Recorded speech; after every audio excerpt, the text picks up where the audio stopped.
All right, so we go to lesson 9.4 today.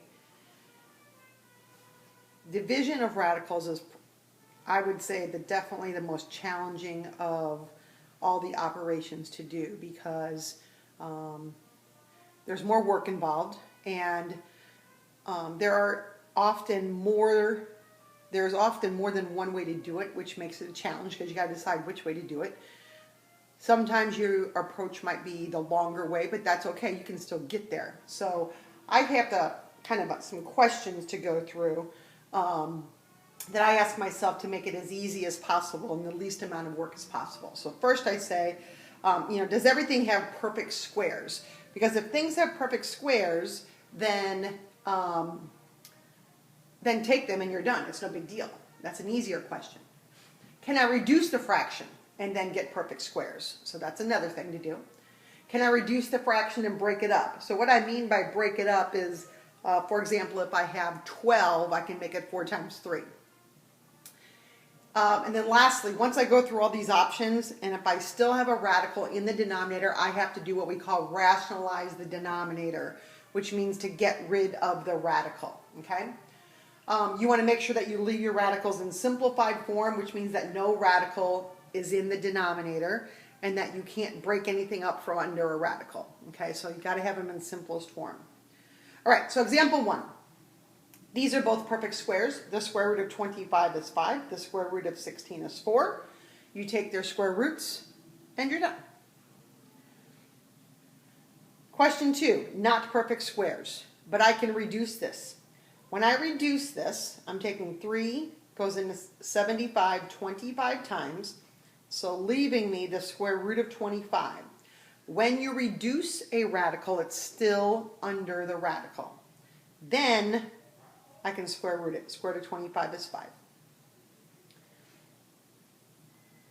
Example 3. Can I reduce, or do I have perfect squares? One of the numbers does, the other one does not. Can't reduce this, can't break it up. I can break up 8. So you kind of do 2 different things on this question. You take your 8 and you make it 4 times 2. So in my numerator, I have the square root of 4 is 2.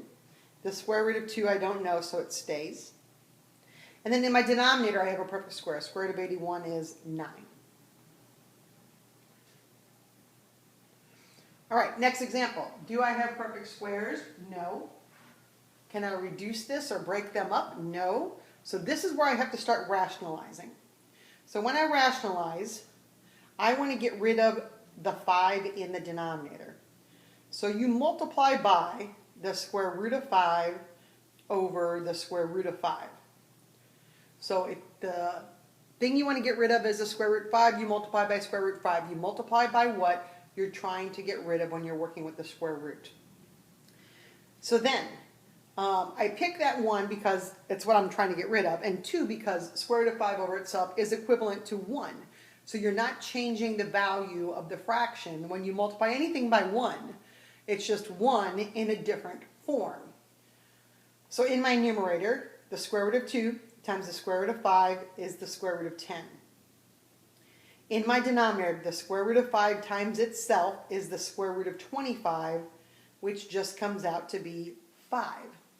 So that's how you're getting rid of the radical. Because when you take a square root times itself, it gets rid of the radical because it gives you a perfect square and then you can square root it. So that process is called rationalizing the denominator. All right, square root 3 does not have a square root, or can it break down? So I'm going to get rid of it because I'm going to have no radical in the denominator. So I'm going to multiply by square root 3 over square root 3. This time the 4 is on the outside, so 4 times square root 3 is not 12. It's 4 square root 3. The square root of 3 times itself is the square root of 9, which is just 3.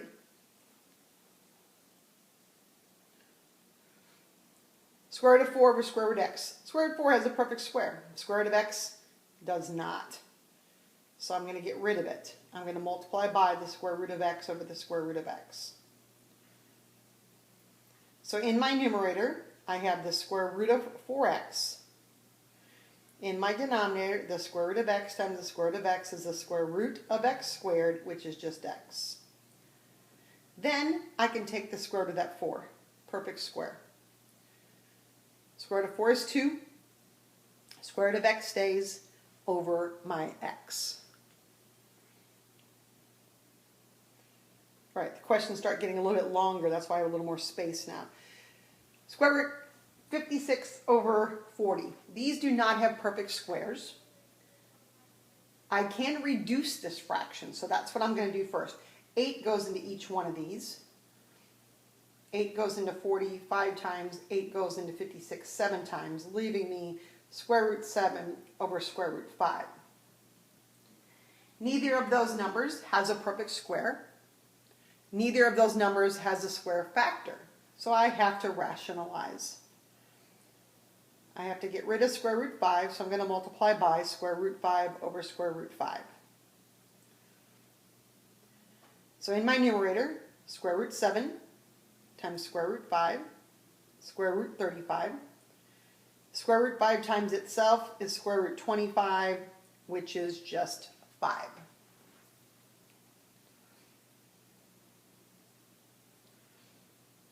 Okay, this one's got a combination of things going on. We have one number, it's 16, that is a perfect square. We have 24, which is not a perfect square, but will break up. So that's what we're going to do. So I'm going to take my 24 and make it 4 times 6. So in my numerator, I have 5 on the outside. The square root of 4 is 2. The square root of 6, I don't know, it stays. In my denominator, the square root of 16 is 4. So I can multiply now on the outside. 5 times 2 is 10, square root 6 over 4. And then I can reduce. Things on the outsides can be reduced with each other. So 2 goes into 10 5 times. 2 goes into 4 2 times, leaving me 5 square root 6 over 2. Excuse me.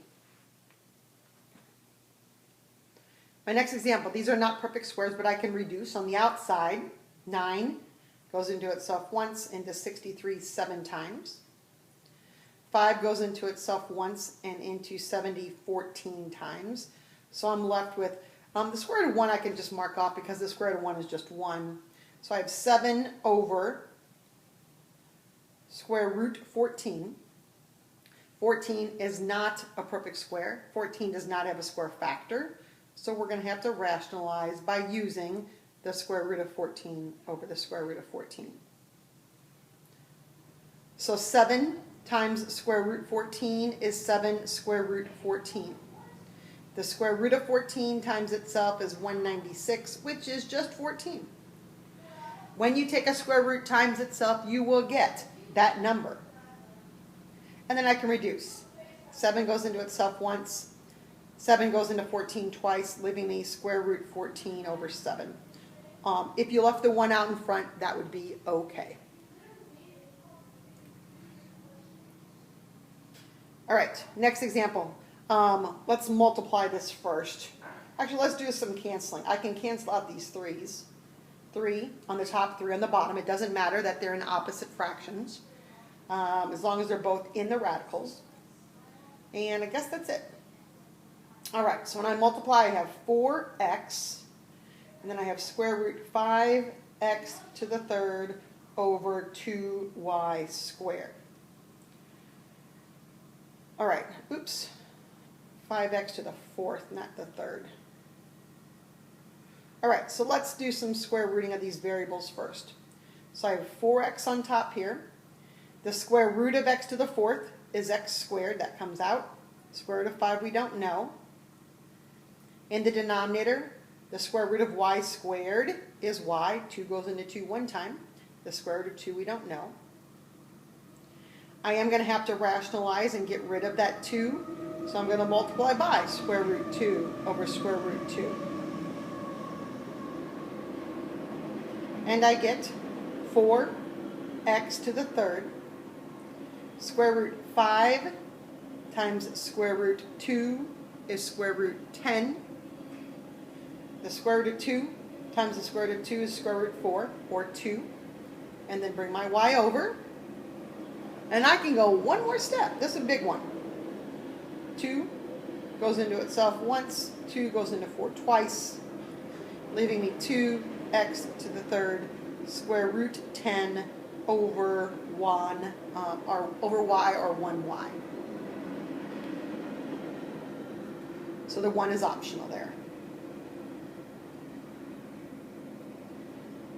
All right, on this next one, we're going to change these first to improper fractions. So I'm going to get 20, 4 times 5 is 20, so 24 over 5 times 1 times 4 plus 1, 5 over 4. And then I can cancel or reduce. 5 cancels completely with 5. 4 goes into 24 6 times, leaving me, after I reduce, square root of 6. Square root of 6 is not a perfect square. Square root of 6 does not have a square factor, so you're finished at that point.